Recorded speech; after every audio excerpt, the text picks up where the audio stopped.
Mirë se vini në kanalin ton, mos harroni të bëni subscribe dhe të klikoni si përzieles për të marrë njoftimet më të reja. Faleminderit! Persona që pin kafe çdo ditë duhet urgjent ta dëgjojnë këtë, do ngeleni pa fjalë. Kafeja është një nga pijet më të njohura në botë, por a e dini se cila është e vërteta pas konsumit të saj të përditshëm? Çfarë ndodh me trupin ton kur e pini kafen çdo ditë? Ekspertët e shëndetit kanë zbuluar se kafeina ka disa përfitime të jashtëzakonshme, por gjithashtu ka edhe pasoja të cilat ju duhet i merrni parasysh. Kafeina, përbërësi kryesor i kafes, ka një ndikim të menjëhershëm në sistemin tuaj nervor qendror dhe ajo rrit energjinë, përqendrimin, si edhe njëkohësisht përmirëson vigjilencën, duke përmirësuar edhe kujtesën afatshkurtër.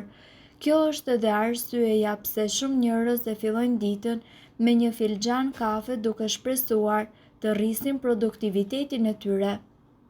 Përveç përmirësimit të fokusit, kafeja gjithashtu ndihmon në performancën tuaj fizike dhe gjithashtu studimet kanë treguar se konsumimi një filxhan kafe para stërvitjes rrit qëndrueshmërinë dhe ndihmon trupin tuaj që të djegë yndyrat më shpejt. Kjo e bën kafen një aleate të rëndësishme pikërisht për ata të cilët kërkojnë që të përmirësojnë rezultatet e tyre sportive.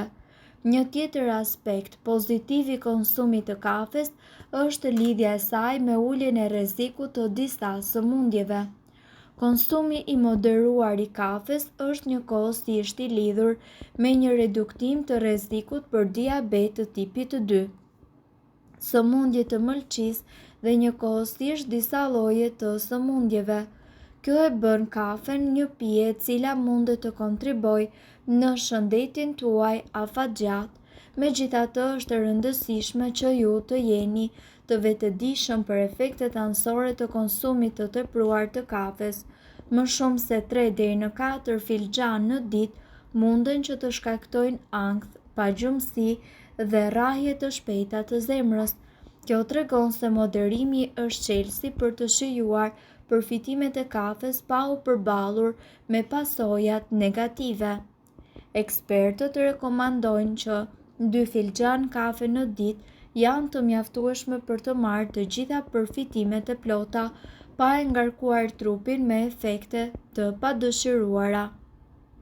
Kjo është një mënyrë e shkëlqyer për të shijuar kafen pa e tepruar me konsumimin e saj. Pra, në përfundim, kafja mundet që të jetë një aleate e shkëlqyer për shëndetin dhe humorin tuaj, për sa kohë që ju e konsumoni atë me moderim. Ajo ofron energji dhe njëkohësisht përfitime shëndetësore, por gjithashtu ajo kërkon kujdes për të shmangur efektet negative.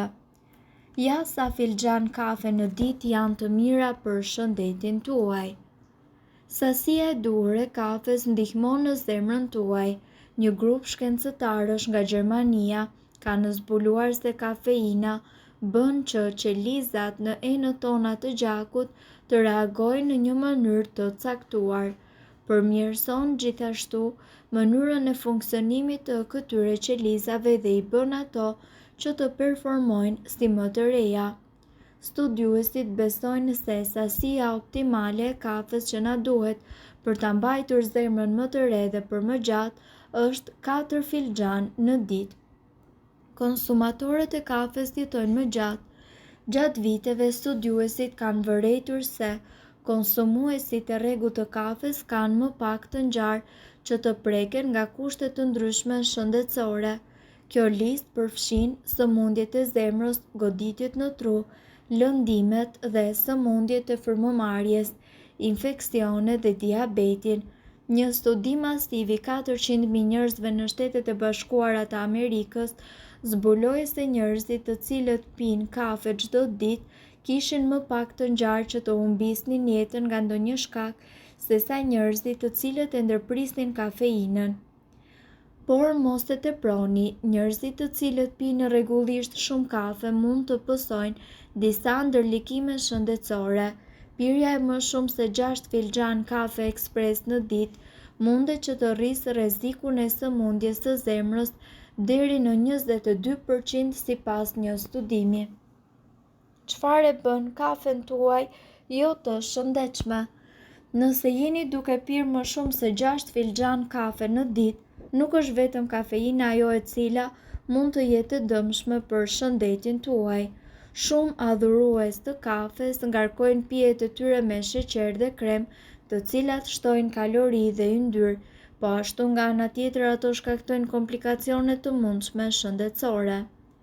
Ndërkohë, është e vërtetë që sasia e duhur e kafes zvogëlon rrezikun e diabetit, por duke shtuar kështu ëmbëlsues, krem dhe njëkohësisht aromatizues, mundet që të rrisë nivelet e sheqerit në gjak. Duhet të keni parasysh që kafja nuk është i vetmi burim i kafeinës, mund të gjendet gjithashtu në çajra dhe në ushqime të tjera. Çfarë ndodh në organizëm nëse ju nuk pini kafen e mëngjesit? Njerëzit të cilët preferojnë ta nisin ditën me një filxhan kafeje e kanë të pamundur që të heqin dorë nga kjo traditë. Kafeina dhuron energji, e bën njeriun të jetë më i vëmendshëm dhe më i motivuar. Madje sipas disa studimeve, kafeina mundet edhe të përmirësojë aftësinë tuaj të mësuarit dhe ato motorike. Ndërkohë, sipas ekspertëve, këtu ju do të mësoni se çfarë ndodh nëse nuk e pini kafen e mëngjesit.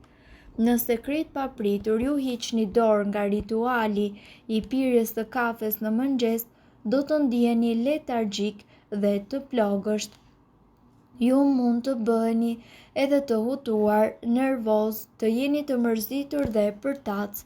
Në shumë raste ju do të ndjeni dhimbje koke, madje edhe rënje të tensionit të gjakut. Një analizë studimore e Universitetit Johns Hopkins, në të cilën ne i referohemi, zbuloi se njerëzit të cilët kanë mungesë kafeine përjetojnë në simptoma të ngjashme edhe me gripin. Këtu përfshihen të përzierja, të vjella dhe dhimbjet muskulare.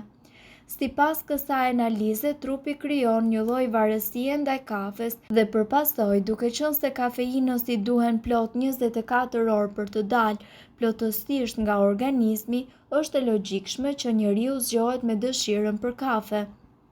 Pirja e kafes konsiderohet një ritual shoqëror, një moment i paqët dhe deri diku i gëzueshëm. Nga ana tjetër, ka arsye të forta pse njeriu duhet të tregohet dorë shtrënguar me kafen. Këtu mund të përmendim edhe rastin e njerëzve të cilët kanë vështirësi për të fjetur apo ata që kanë shqetësime me tretjen. Simptomat e lënies së kafes janë të ndryshme në bazë të organizmit të individit, duke qenë se vetëm aroma e kafes nxit dëshirën për kafeinë, është tepër e lehtë të rikthehesh ritualit të pirjes së kafes. Dhe ndërkohë, rrjedhimisht ekspertët rekomandojnë që njerëzit të cilët duan të lënë kafen ta bëjnë atë në një mënyrë tepër graduale. Sipas të dhënave, simptomat e mungesës së kafeinës gjithashtu shfaqen 12 deri në 14 orë nga kafja e fundit që keni pirë dhe madje arrin kulmin në orën e 20 apo të 51 që nga pirja e kafes. Këto simptoma mund edhe të zgjasin nga 2 deri në 9 ditë. Mirë po duhet të dini, informacionet në këtë video kanë për qëllim të plotësojnë dhe të mos zëvendësojnë këshillat e mjekut tuaj dhe nuk kanë për qëllim të mbulojnë të gjitha përdorimet e mundshme, masat paraprake, ndërveprimet ose efektet negative. Informacionet në këtë video mund të mos i përshtaten rrethanave tuaja shëndetësore, prandaj para përdorimit konsultohuni me mjekun tuaj. Nëse doni të dëgjoni video tona që ne postojmë çdo ditë, kliko subscribe. Ju ftojmë gjithashtu të bëni like në video tona nëse i keni dëgjuar dhe pëlqyer ato. Faleminderit që e pat videon ton. Shpërndajeni këtë video në profilin tuaj në mënyrë që të informohen edhe shokët tuaj. Faleminderit!